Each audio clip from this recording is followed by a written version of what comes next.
নমস্কার বন্ধুরা, আশা করি আপনারা সবাই ভালো আছেন। আমরা সবাই ভালো আছি। তো বন্ধুরা দেখতেই পাচ্ছেন আজকে নিয়ে এসেছি কিন্তু ওটস। তো এগুলো কিন্তু ওটস।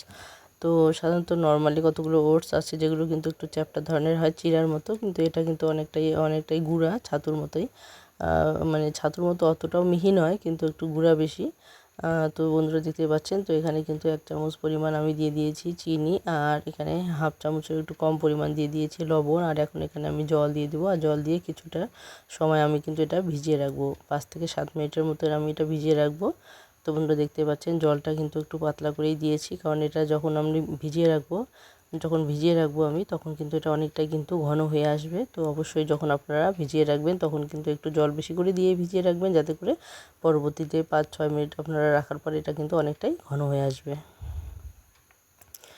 তো বন্ধুরা ওটস তো সাধারণত আপনারা অনেকেই খেয়েছেন, আর এটা সাধারণত আপনারা অনেকেই এমনি দুধ দিয়েও খেয়েছেন, কিন্তু এভাবে রুটি দিয়েও হয়তো বা মানে রুটি বানিয়েও খেয়েছেন। তো যারা যারা খাননি তারা অবশ্যই দেখে নিন।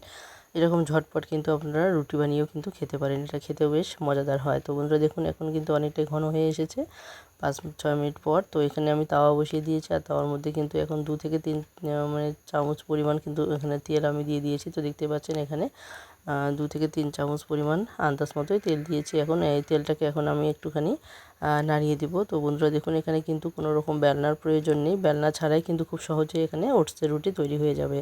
তো বন্ধুরা দেখুন এটা কিন্তু খুবই হেলদি একটা খাবার। তো দেখতেই পাচ্ছেন এখানে 2টো রুটি আমি বানাবো। তো আপনারা যতগুলো বানাতে চান সেই আন্দাজ মতো কিন্তু ওটস গুলিয়ে রাখবেন। তো দেখুন এখানে আমি কিন্তু হাতের সাহায্যে খুব সুন্দরভাবে এটাকে ছড়িয়ে দিচ্ছি, যাতে করে সুন্দর একটা গোল শেপ চলে আসে। তো আপনারা চাইলে কিন্তু এটা হাতার সাহায্যে ঘুরিয়ে নিতে পারেন। তো আমার কাছে হাতার থেকে কিন্তু হাত দিয়ে দেওয়াটাই বেশি সুবিধা মনে হয়। তো আমি কিন্তু দেখুন এখানে হাতের সাহায্যে কিন্তু খুব সুন্দরভাবে ঘুরিয়ে গোল একটা রুটি তৈরি করে নিয়েছি। তো বন্ধুরা দেখুন এখন কিন্তু 1 পিঠ হয়ে যাওয়ার পর তারপরে কিন্তু এটাকে উল্টিয়ে দিতে হবে। যদি আগেই আপনারা উল্টিয়ে দিতে যান তাহলে কিন্তু এটা কিন্তু ছিঁড়ে যাবে। তো অবশ্যই দেখবেন যখন একটা দিক হয়ে গেছে, একটা পাশ হয়ে এসেছে, তো দেখতেই পাচ্ছেন, আপনারা দেখলেই কিন্তু বুঝতে পারবেন। দেখুন একটা সাইড হয়ে যাওয়ার পরই কিন্তু আমি এটাকে উল্টে দিয়েছি, যাতে করে কিন্তু খুব সুন্দরভাবে এটা তৈরি হয়ে গেছে, রুটিটা ছিঁড়েও যায়নি। তো বন্ধুরা দেখতে পাচ্ছেন কত সহজে কিন্তু উল্টানো যাচ্ছে। তো অবশ্যই আপনারা কিন্তু একটা সাইড হয়ে যাওয়ার পরেই কিন্তু এটাকে উল্টে দেবেন। তো বন্ধুরা দেখুন এভাবে কিন্তু খুব সহজেই ওটসের রুটি তৈরি করে আপনারা খেতে পারেন। তো বন্ধুরা এই ওটসের রুটি আপনাদের কেমন লাগলো অবশ্যই কমেন্টে জানাতে ভুলবেন না, কারণ আপনাদের একটি কমেন্ট কিন্তু আমাদেরকে অনেকটা উৎসাহিত করে নতুন নতুন রেসিপি তৈরি করতে। তো যারা প্রথম দেখছেন, যারা এখনও বন্ধু হননি, তারা অবশ্যই বন্ধু হয়ে পাশে থাকবেন। আর পুরনো যারা শুরু থেকে শেষ অবধি সঙ্গে আছে, সবাইকে অসংখ্য অসংখ্য ধন্যবাদ, এবং সবার প্রতি রইল অনেক অনেক ভালোবাসা। তো বন্ধুরা দেখুন এখানে কিন্তু ওটসের রুটিটা আমি কিন্তু এপাশ ওপাশ উল্টে ভালো করে সেঁকে নিচ্ছি।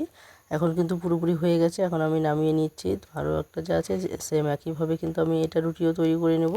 তো বন্ধুরা দেখুন এখানে কিন্তু দ্বিতীয় রুটিটা আমি দিয়ে দিয়েছি, আর একইভাবে হাতের সাহায্যে কিন্তু ঘুরিয়ে নিয়েছি। তো একটা সাইড হয়ে যাওয়ার পরেই কিন্তু আমি এটা উল্টে দিচ্ছি। তো দেখুন, তো অবশ্যই আপনারা চেষ্টা করবেন যখন দেখবেন একটা সাইড হয়ে গেছে তারপরে কিন্তু উল্টে দিবেন, তাহলে দেখবেন রুটিটাও ছিঁড়বে না, আর খুব সুন্দরভাবে কিন্তু রুটিটা তৈরি হয়ে যাবে।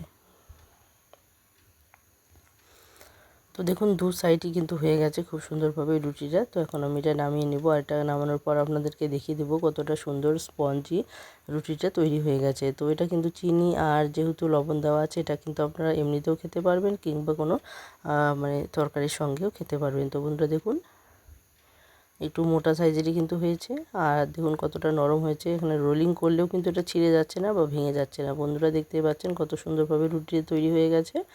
তো আপনাদের কেমন লাগলো অবশ্যই কিন্তু কমেন্টে জানাবেন, আর একটি লাইক দিতেও ভুলবেন না। তো বন্ধুরা আজকে এখানে শেষ করে দিচ্ছি, আবারও চলে আসবো নতুন কোনো রেসিপি নিয়ে। ততক্ষণে সবাই ভালো থাকবেন, সুস্থ থাকবেন, টাটা।